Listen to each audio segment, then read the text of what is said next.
Hello students, I hope आप सभी ठीक होंगे। BTC DElEd second semester chapter number 8 में आपका एक बार फिर से स्वागत है। अब मैं आपको बताने वाला हूँ परिमेय संख्याओं के लिए नियम। किसके लिए नियम? परिमेय संख्याओं के लिए। चलिए हेडिंग डाल लीजिए, परिमेय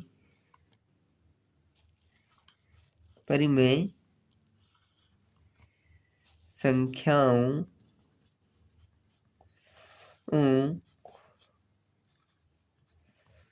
के लिए नियम। ठीक, यहाँ पे एक बात और लिख लीजिए, ए बी सी कोई परिमेय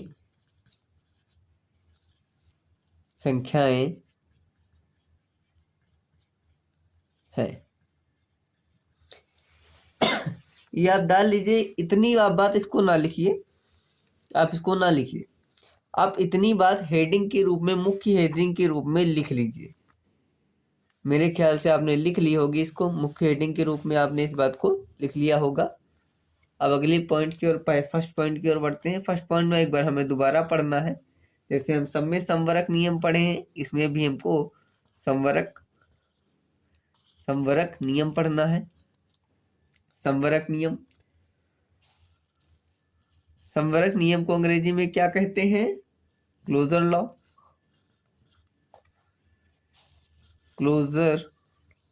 लॉ। ठीक है मेरे छात्रों, क्या है क्लोजर लॉ? ये परिभाषा है, साथ में लिखिए। दो परिमेय संख्याओं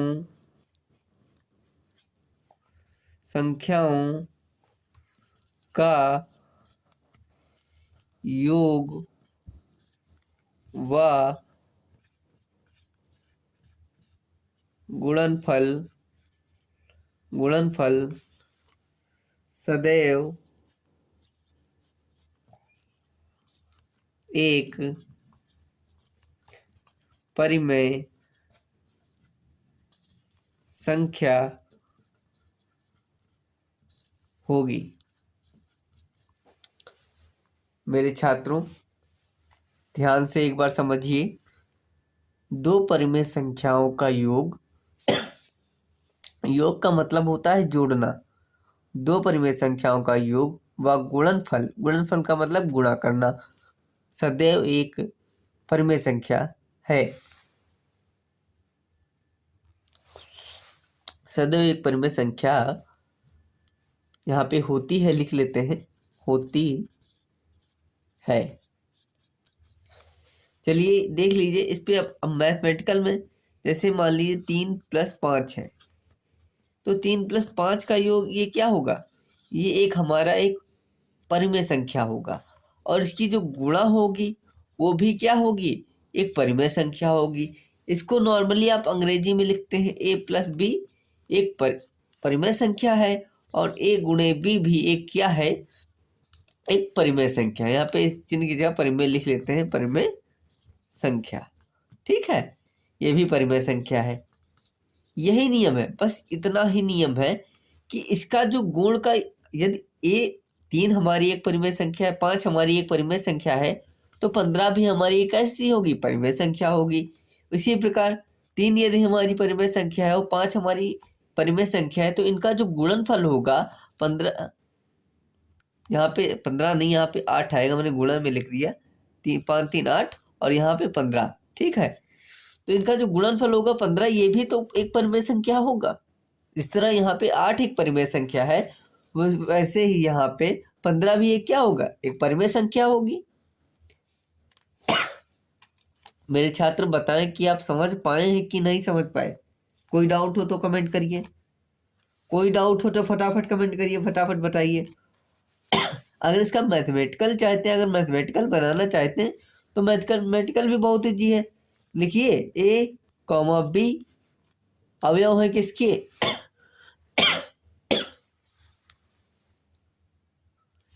यदि a, b अवयव है Q के, तो a प्लस बी अवयव होगा किसका, क्यू का, कॉमा लगाइए, ए गुणे बी अवयव होगा क्यू का। ये हमारी मैथमेटिकल कंडीशन बन जाएगी। ये हमारी मैथमेटिकल कंडीशन, ए और बी अवयव थे किसके, क्यू के, एक परिमेय संख्या के। ए और बी, क्यू क्या है, क्यू एक रेटिशनल नंबर है। रेटिशनल नंबर्स को हम क्यू से रिप्रेजेंट करते हैं, मतलब परिमेय संख्या को हम क्यू से प्रदर्शित करते हैं। ए भी यदि परिमेय संख्या है तो ए प्लस बी भी एक परिमेय संख्या होगी, और ए गुणे बी भी एक क्या होगी, हमारी एक परिमेय संख्या होगी। समझ पाए कि नहीं समझ पाए? ना समझ पाए हो तो तुरंत कमेंट करके पूछिएगा मेरे छात्रों। चलिए आगे बढ़ते हैं। चलिए अगला पॉइंट आता है, पॉइंट नंबर 2। पॉइंट नंबर 2 में हम क्या लिखेंगे, पॉइंट नंबर 2 में लिखेंगे हम क्रम विनिमय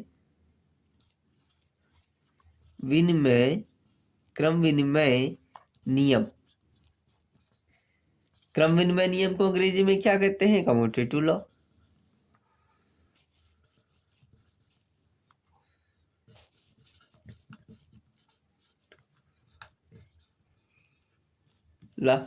क्या है, सेम नियम जैसे कि आप पढ़ते आए हैं वही नियम। दो परिमेय, साथ में लिखिए परिभाषा, फिर समझेंगे। साथ में लिखिए, जो छात्र चैनल पे नए हैं वह चैनल को सब्सक्राइब कर लें ताकि उनको आने वाली वीडियो का नोटिफिकेशन मिल जाए। आपकी सब्सक्राइब से मुझको भी अच्छा लगता है। का योग व गुणा। इतना लिखने के बाद जैसे मैं आपको लिखवाते आया हूं, मैं क्रम नहीं बदलूंगा, मैं वैसे ही लिखूंगा। क्रम चाहे जो भी हो, क्रम चाहे जो भी हो, योग व गुणा करने पर परिणाम नहीं बदलता है। मेरे छात्रों समझिए, दो परिमेय संख्याओं का योग व गुणा करने पर क्रम चाहे जो भी हो क्रम चाहे जो भी हो उनका परिणाम नहीं बदलता है। देखिए, ए प्लस बी बराबर होगा बी प्लस ए के, और ए गुणे बी बराबर होगा बी गुणे ए के। अब यहाँ पे आप संख्या पे समझ लीजिए, 3 + 5 बराबर यदि 8 आता है तो 5 + 3 बराबर भी तो 8 ही आएगा, क्या 8 नहीं आएगा? 8 ही आएगा ना। उसी प्रकार यहाँ पे देख लीजिए, यदि मैं 3 गुणे 5 करता हूँ तो ये 15 आता है, तो 5 गुणे 3 करने पर भी तो 15 आता है। तो देखिए, मैंने क्रम को बदला, किंतु हमारे जो परिणाम थे उस पर कोई असर नहीं हुआ। तो ये नियम क्या है, क्रम विनिमय नियम है। ये कंडीशंस हमारी हर सवाल के लिए लगेगी। आप संख्याएं बदल सकते, ए का मान आप जो मानेंगे उसके लिए आप चेक करेंगे कि ये क्रम विनिमय नियम को फॉलो कर रहा है कि नहीं कर रहा है। फिलहाल ए और बी का मान चाहे आप जो भी लें, उनके मान में कोई अंतर नहीं आने वाला है, चाहे आप जोड़ करें चाहे आप घटा ना करें। अब यहाँ पे एक, इतना आपको समझ में आया कि नहीं आया, हाँ या ना में जवाब करिए। अब यहाँ पे एक और कंडीशन बनती है जिसको आप ध्यान से समझ लीजिए। चलिए, क्रम विनिमय नियम। अब देख लिए, घटाना के लिए परिभाषा आपके लिखी हुई है, घटाना के लिए। यहाँ पे देखिए, जोड़ और गुणा के लिए मैंने तो आपको बता दिया, मैं आपको यहाँ पे घटाना के लिए भी बता दूं। ये जो देखिए, ए प्लस बी बराबर बी प्लस ए होता है, ए गुणे बी बराबर बी गुणे ए होता है। क्या ए माइनस बी बराबर बी माइनस ए होता है? बताइए मेरे छात्र, कोई कमेंट करके बताइए होता है कि नहीं होता है। तो मेरे छात्रों ये नहीं होता है, ये नहीं होता है। देखिए देखिए 5 + 3 = 8 है। 5 अब 3 + 5 = 8 है। 3 × 5 = 15 है। 5 × 3 = 15 है। किंतु अब देखिए माइनस में 5, यहाँ पे मैंने ए का मान 5 लिया है, बी का। अब 5 - 3 = 2 है। अब 3 - 5 = -2 है। क्या आंसर हमारे सेम आए? क्या देखिए इसमें तो आंसर सेम आ रहा था प्लस का, लेकिन इसमें देखिए ये प्लस का प्राप्त हुआ है और ये माइनस का प्राप्त हुआ है। क्या आंसर हमारा सेम आया? नहीं आया। तो बस यही क्रम विनिमय नियम परिमेय संख्याओं के लिए केवल गुणा पर काम करता है और जोड़ पर काम करता है, किंतु घटाना पर क्रम विनिमय नियम परिमेय संख्याओं के लिए काम नहीं करता है। मतलब घटाना के लिए क्रम विनिमय नियम परिमेय संख्याओं के लिए काम नहीं करता है। अब बताइए कि आप समझ पाए हैं कि नहीं समझ पाए। जो ना समझ पाया हो वो हमें कमेंट करिए, मैं उसकी प्रॉब्लम को सॉल्व करूंगा। चलिए आगे बढ़ते हैं। अगला पॉइंट नंबर 3। ये पॉइंट बहुत ज़्यादा अंतर नहीं रखता है, ये वाला पॉइंट भी बाकी की तरह सेम ही है, कोई ज़्यादा अंतर नहीं है इसमें कोई अंतर नहीं है। इसको अंग्रेजी में क्या कहते हैं? सहचर्य नियम। इसको हम अंग्रेजी में क्या कहते हैं? Associative law. अब देखिए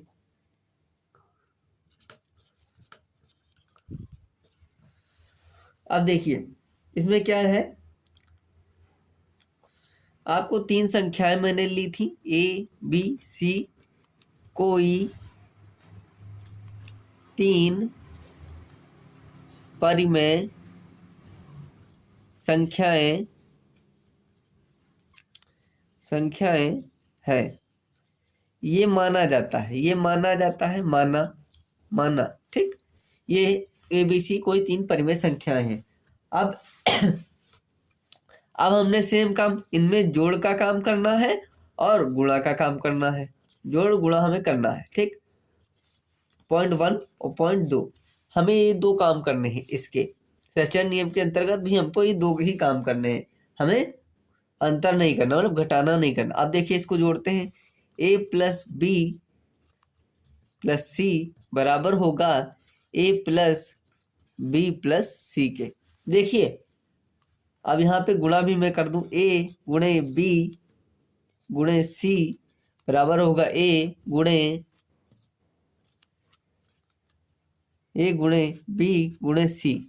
जैसे कि अभी तक आप पढ़ते आए थे, सेम काम है। देखिए इनका क्रम चाहे जो भी कर दिया जाए, इनका जो जोड़ आएगा वो सदैव समान आएगा। इनकी जो गुणा कर दी जाए कैसे भी, क्रम चाहे जो कर दिया जाए, इनकी गुणा सदैव समान आएगी। मैंने पीछे भी आपको बताया है। जैसे ए बी का मान, माना ए बराबर कितना है 2, बी बराबर 3 और सी बराबर 5। अब देखिए 2 × 2 + 3 + 5 बराबर 2 + 3 + 5, 5 + 5 बराबर 10, 2 +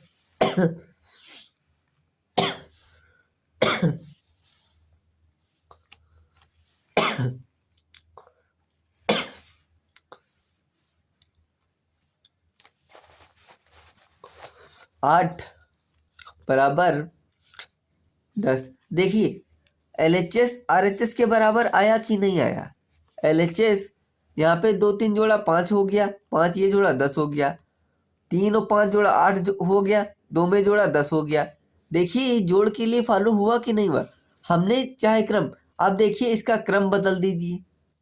अब यहाँ पे क्या करिए, क्रम बदल दीजिए। मान लिया अब हम इसको ऐसे ना जोड़ेंगे, हम इसको जोड़ लें। अब देखिए यहाँ पे 8 हो जाएगा और यहाँ पे 2 लिखा रहेगा। यहाँ पे यदि हम इसको ऐसे कर लें तो क्या होगा, यहाँ पे 5 हो जाएगा और ये 8 की जगह 5 हो जाएगा। आंसर हमारा सेम रहेगा। अर्थात क्रम का कोई महत्व होता ही नहीं है। क्रम का कोई महत्व नहीं होता है। आप चाहे जिस क्रम में किसी भी संख्या को जोड़ना है, यदि हमें 3 संख्याएं जोड़नी है, यदि हमें 3 संख्याएं जोड़नी है तो उनका क्रम हम चाहे जो भी रखें, उनका उत्तर सदैव कैसा रहेगा, समान रहेगा। चलिए अब यही काम हम गुणा के लिए भी कर लें। यही काम हम गुणा के लिए भी, अब 2 की गुणा 3 से की, 5 बाहर। अब 2 बाहर गुणे 3 गुणे 5 अंदर। अब 6 गुणे 5 बराबर 2 गुणे 15। अब 5 छक्का 30 बराबर 30, 15 दूनी 30। देखिए आंसर सेम रहता है, चाहे क्रम कुछ भी हो। मैं बार बार कहता हूँ, क्रम चाहे जो ले लीजिए, उसका जो आंसर आएगा वो हमेशा समान आएगा। LHS हमेशा RHS के बराबर आएगा। आप बताइए कि समझ पाए हैं कि नहीं समझ पाए? फटाफट कमेंट करके बताइए, फटाफट कमेंट करिए। चलिए अगले पॉइंट की ओर बढ़ते हैं। चलिए हमारा अगला पॉइंट नंबर 4 क्या है? पॉइंट नंबर 4 है वितरण नियम। वितरण नियम, वितरण नियम, जिसको अंग्रेजी में क्या कहते हैं हम? Distributive law.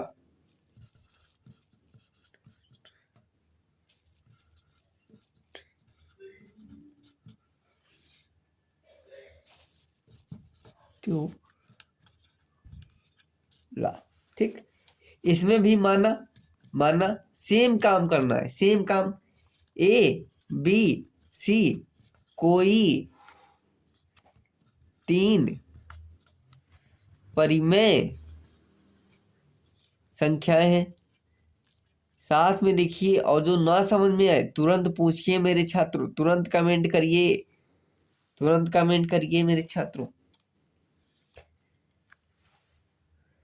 देखिए अब क्या करना है, डिस्ट्रीब्यूटिव लॉ। हम क्या करेंगे, ए को बाहर रखें। मैं तीनों ही डिस्ट्रीब्यूटिव लॉ बना देता हूं एक साथ, आप समझ लीजिए। B plus C। अब यहाँ पे A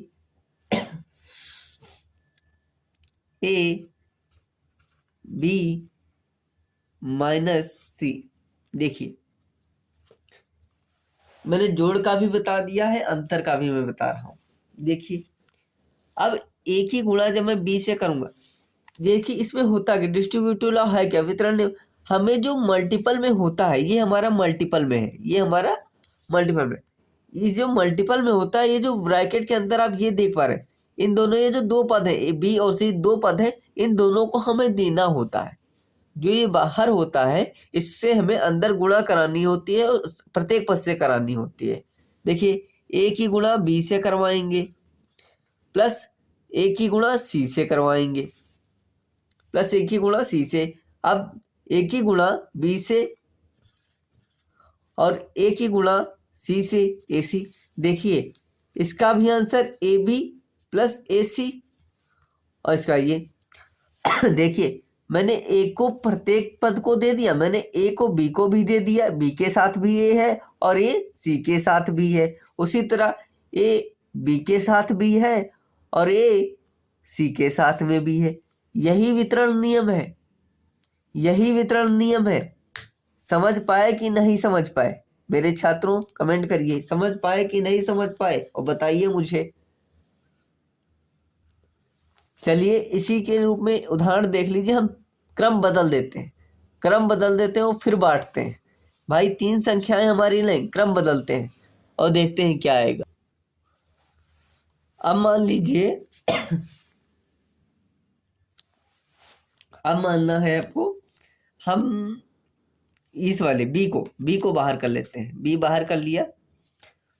अब ऐसे ना लगाएं, B के गुणे में हमने क्या किया, A प्लस C कर लिया, और B के गुणे में ही आपने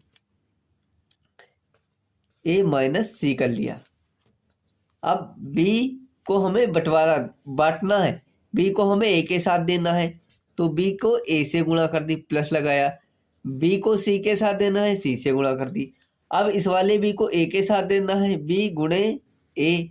अब ये वाला चिन्ह ऐसे ही रहेगा जैसे ये वाला चिन्ह रहा, बी गुणे सी। अब देखिए मैंने बराबर बराबर बी को सभी पदों में बांट दिया कि नहीं। बी को मैंने ए को भी दे दिया और सी को भी दे दिया, बी को मैंने ए को भी दे दिया और सी को भी दे दिया।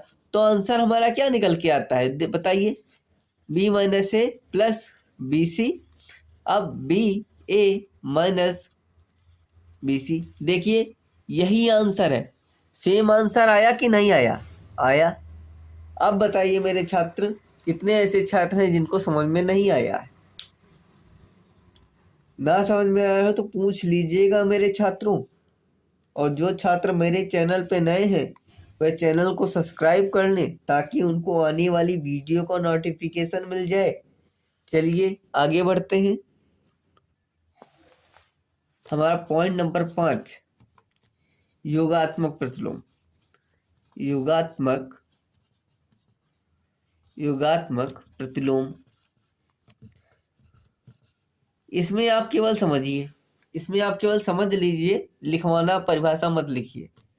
जैसे आपको मान लीजिए कोई संख्या दे दी जाए, मान लिया XYZ आपको मान लिया 12 दे दी गई, तो 12 का योगात्मक प्रतिलोम क्या होगा, -12। 12 का योगात्मक प्रतिलोम क्या होगा, -12। अब 12 की जगह संख्या कोई भी हो सकती, 1/3। 1/3 का योगात्मक प्रतिलोम क्या होगा, -1/3। अब मान लिया 9 होती तो 9 का योगात्मक, -9 होती तो -9 का योगात्मक प्रतिलोम क्या होता। मेरे छात्रों कमेंट करिए, 9 ये योगात्मक प्रतिलोम होता। समझ पाए कि नहीं समझ पाए, कौन छात्र मेरा नहीं समझ पाया है कि योगात्मक प्रतिलोम कैसे सॉल्व करना है। परिभाषा लिखनी है, कोई बात नहीं, परिभाषा लिख लीजिए, बहुत इजी परिभाषा है। किसी भी परिमेय संख्या का योगात्मक प्रतिलोम